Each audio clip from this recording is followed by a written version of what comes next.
Hello guys, welcome to my channel Teach Something, and in this video tutorial I will gonna show you how to fix a balance how to balance left and right audio sound in Windows 11, 10 and 8.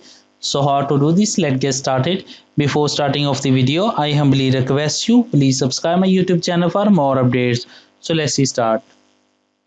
Okay guys, in the search box first of all type a control panel, open control panel. After that click on sound, open a sound panel.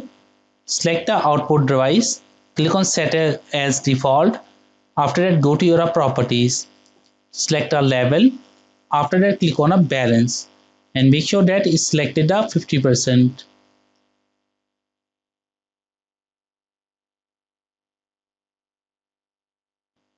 After that click on OK button, click on OK and OK and close it. I hope your problem is fixed. Thanks for watching and please subscribe my YouTube channel.